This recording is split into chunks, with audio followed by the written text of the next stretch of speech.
Corporal Jack Francis Lindenman, World War II, United States Army. Jack served with the 35th Infantry Division, 137th Infantry Headquarters Battalion.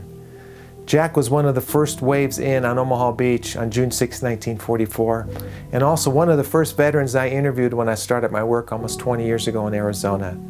I became good friends with Jack and his wife Betty, and I miss them dearly. Jack fought in France and received a Bronze Star for his actions, a citation for a Bronze Star. He's one of my heroes, one of my many World War II heroes. And I'd like to thank his daughter, Nancy Bennett Lindenman. Nancy and Ken, thank you for your love and your support of my work. Nancy, thank you for making it possible for many others to see your father's story. With each page of history lost, these stories become more precious and more valuable. So Nancy, God bless you. Thank you to you and your family for your love over the years. And we are going to honor your father today. So if anybody watching this video would like to sponsor one of these interviews, please reach out to me, contact me. We need to share these stories. It takes a lot of time, a lot of effort, and a lot of resources, blood, sweat, and tears to get them out. But I'm telling you what, it's worth the effort. If the cause is great enough, it's worth the effort. So with Nancy's help, we're seeing her dad's story, and there's a lot of other video interviews I've done over the years that would be wonderful for you to step forward and sponsor one of them. So get a hold of me. There's information in the video description. So I'm happy and excited to bring to you one of the first interviews I did. This was February 27th, 2003. Jack's been gone for many years, but his story lives on in my first two films on Omaha Beach and in this entire interview that I did with him. So God bless you. Thank you for watching, and please share these videos.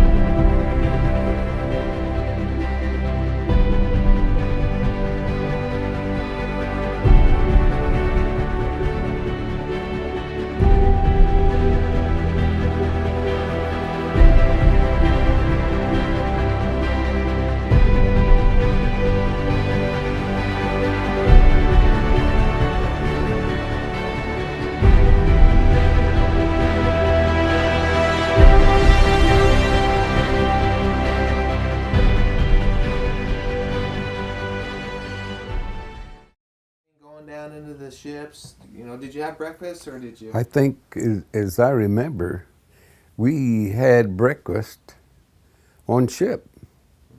We were a little late, maybe getting off, and well, some of them I don't think had breakfast, but I think we were some of the lucky ones that got in there and had at least had breakfast. And being a strange country, I was more gawky. I wanted to see what was going on and where I was and what the people in front of me looked like and across. I could see two different, what I thought was countries, and later on that proved out that they were. And we got, some more information, I don't know, from our CO. And they had been, no doubt, had gotten some of this information from some headquarters, I guess. But anyway, we landed and we got off of the big ship onto the smaller ship. They took us into shore, and we were there 2 days. This was England now, I found out. I can't remember the place or the name of the landing or much about it. My gosh, it's been, what, over 53 years. Mm-hmm. And we got on then some Higgins boats. They called them Higgins. I don't know why, but we got on, there was a number of us. I don't know, there was somewhere around 25 to 30 guys that would get on these little boats. And I thought, well, now where? And it wasn't long till I was getting close enough to find out. that we were, some of the guys found out that we were landing on France, I think it was. Now, what do you remember about, okay, now you guys went down these cargo nets into the Higgins boats that morning. Tell me about that. If the sea was rough, it was tricky getting into those boats. Tell me about that. Okay, the boat ride over wasn't too pleasant. It got little wavy, shall I call it, and it didn't take them very long, but it was scarier than hell.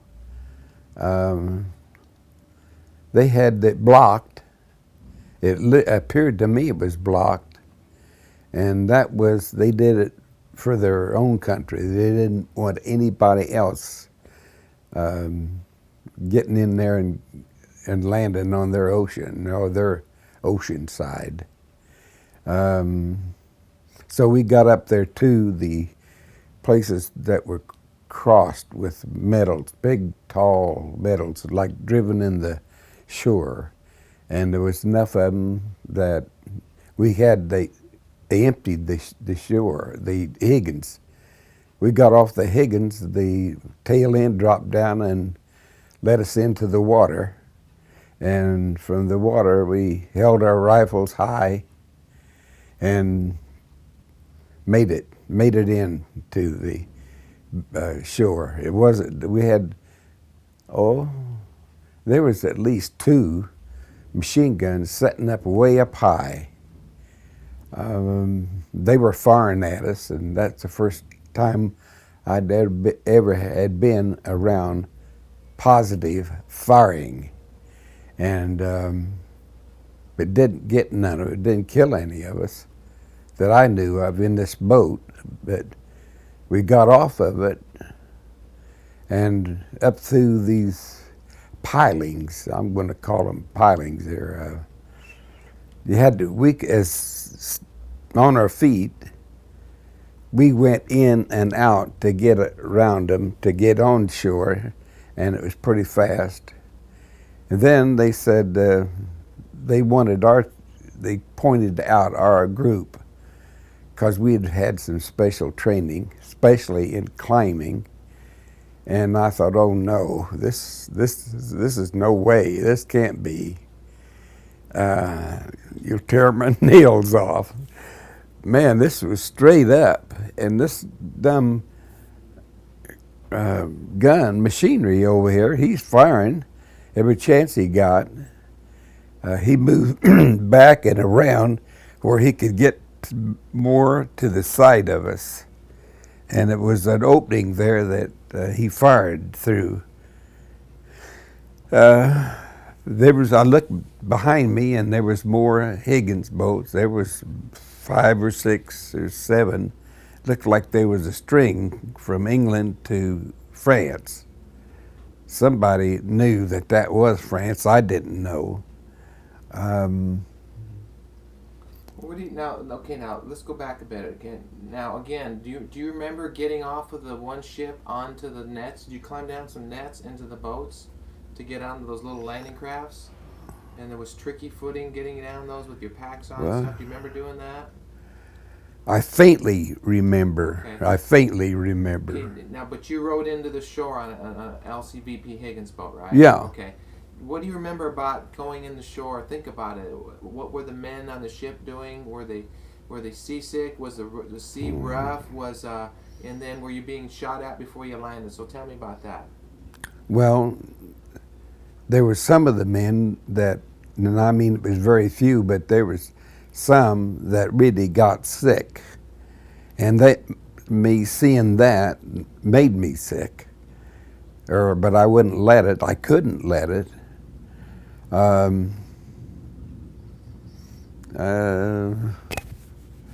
don't know. It was after we got off.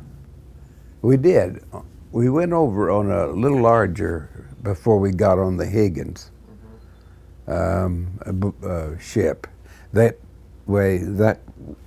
particular ship did open up on the front end of it, and we climbed down, or roped. That's what it was. It was ropes that got us down into water and getting into the other smaller boats where they could get in further into the landing than the larger boats.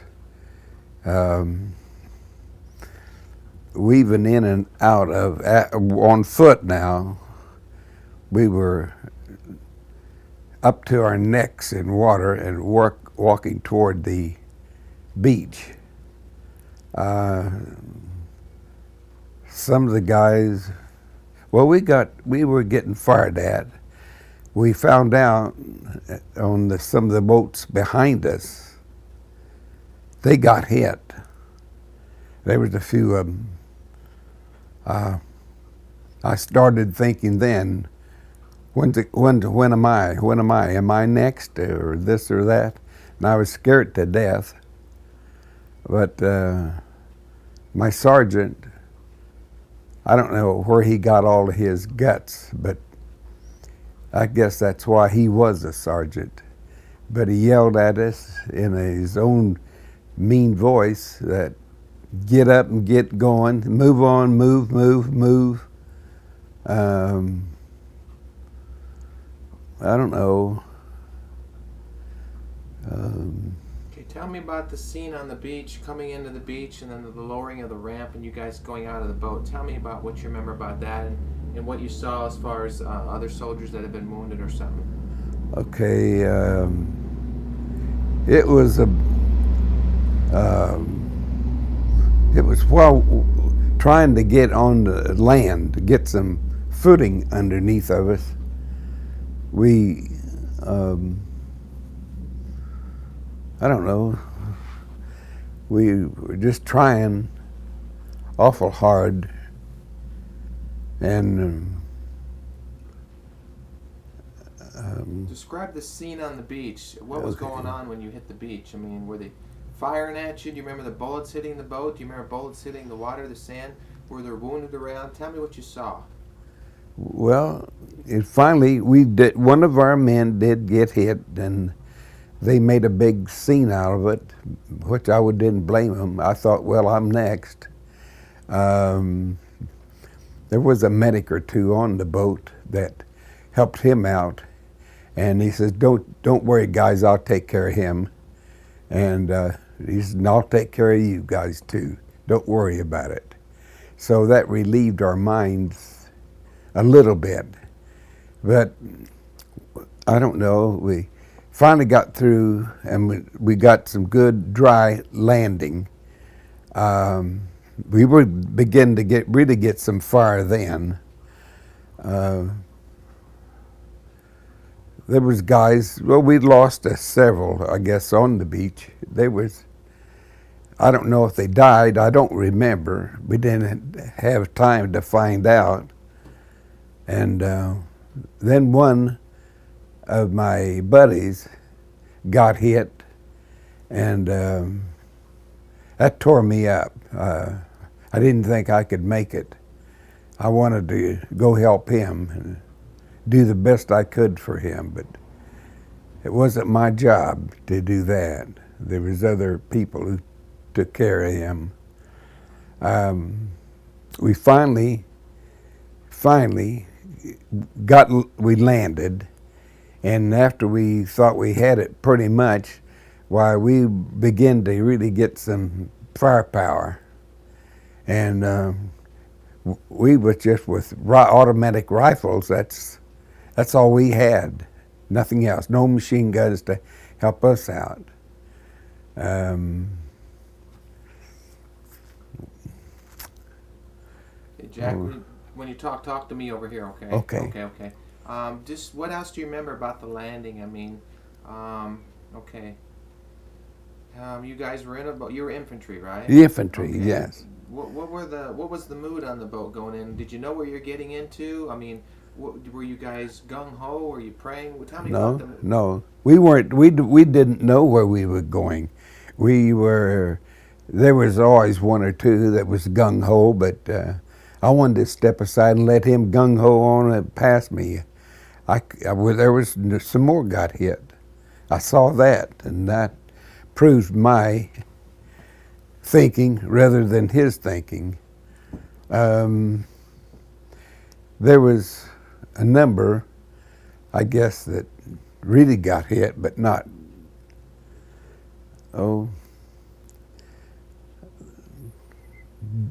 we were thankful we even got on the beach where I was, that I wasn't hit, and I began to feel a little bit better, like some of the other guys. Okay, let's go get him. And we got that attitude, and I forgot about my buddy and everything else, and it was wartime then. We were sent out there to kill, and that's what we wanted to do. Kill anything that moved, or talk back, anything. How bad was the beach when you landed? I mean, were there other soldiers that had gone before you that were shot and wounded, or? Yes, there was. We weren't exactly the very first. There was maybe 1 or 2 days behind those guys, and there was still some floating around with their faces down in the water, and it wasn't a very good scene for us, being as new as we were, to see a lot of these guys. And we all were praying as fast and as quick as we could, and fast and as hard as we could, trying to find out where these guys were coming from, and I myself felt, would I be able enough to fire back at a certain guy? I'd never killed anybody in my life, but this was a little bit different, and you had to prove it to me. So after I saw 1 or 2 of their men die, then it got more easier, and to where before it was all over with, I could walk up and shoot any of them and not blink an eye, and was glad that I had a chance to do it. Tickled to death. So you remember shooting Germans? Oh yes. Does that bother you thinking about it, or what was it like at the time?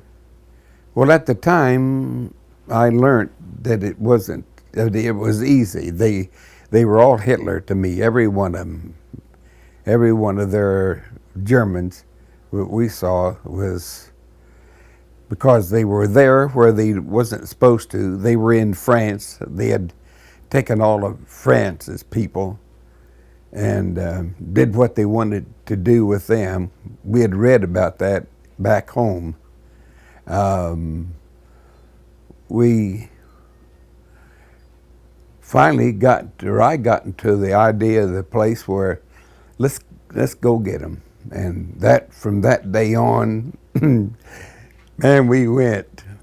There were several. I found out that something had to happen to you before you got where you can go get them. And after you know that you yourself had killed 1 or 2 or 3, then you knew, go get them. That was the only thing. And so I was looking for them. I ran half across France trying to find some more. And when I'd run into them, I'd kill them. Just no excuses. They had their guns. I got mine. That means kill him. He kill me or I kill him. That's the attitude we all got. And about 3 days later, we got a little break, so some relief. Other guys come in and took over, and we stayed there, and they went on ahead. We got a rest somewhat.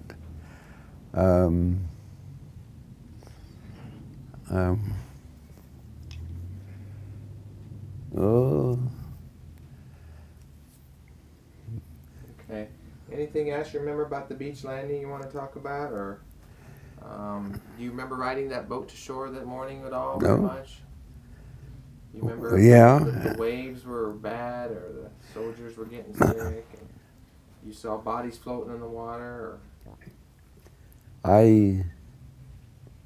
I knew it was a landing that I was a part of, or supposed to be a part of, and it took me a little time to get it in my head that that's what you got to do, boy, is get them, go for them. And because every time I'd see a body floating in the water, I'd say, well, you killed him, so I've got to kill you. And that was the basic score that we did, or I did. I had for the very, very, very beginning of the war. Then it seemed like it was so easy, so easy. I'd kill them like they were killing us. Don't even blink an eye. We just look at them and kill them, find them, kill them. And anything that you could do, you wanted it to do it.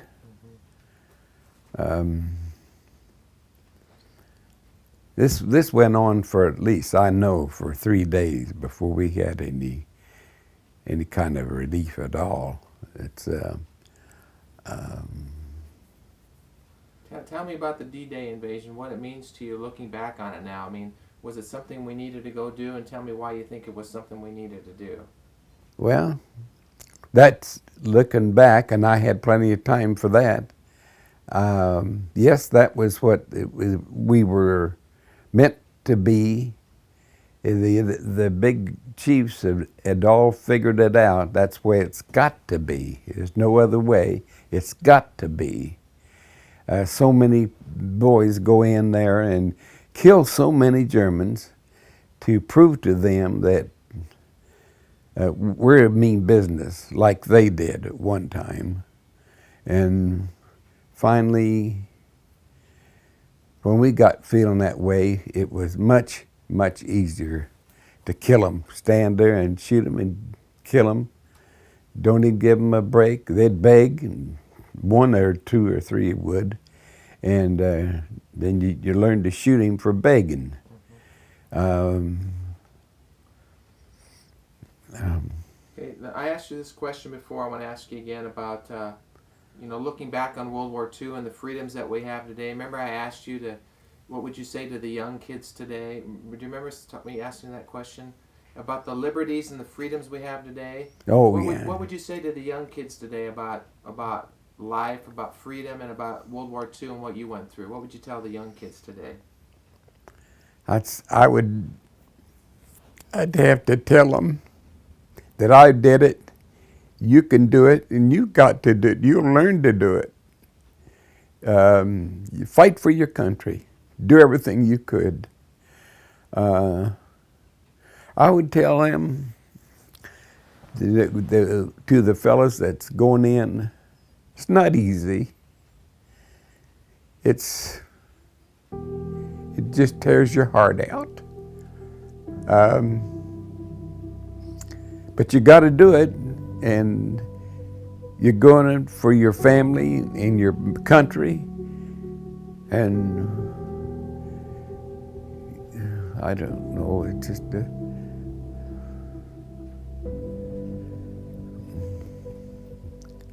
What would you tell the kids, not the soldiers today, but the kids in schools about freedom and about the freedoms we have today? What would you tell them? Is freedom free?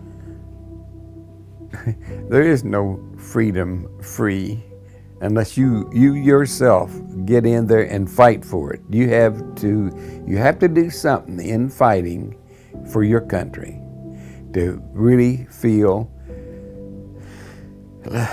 like maybe I feel like this is my country, my own country. I helped save it, and with my buddies, and I saw them go, and I saw them stand with me and fight with me. And that's what we did. That's what I fought for. And I would do it again 100 times. But I'd tell the kids today, if I did it, you can do it. I would tell them to go in there with the attitude that you can do it. You can do it. And as soon as you get that, and you kill 1 or 2 or 3, you got it made then. That's much, much, much, much easier. But that was the hardest thing, is to get that way. But sooner or later, you'll make it. But I want you guys, every one of you, you young people, listen, it's got to be done. You got to help save me in today's living. I saved you now, and God hopes we'll never have another. But I bet you that we will. The Bible says we will, and I think we will. But I hope I'm gone before I see it.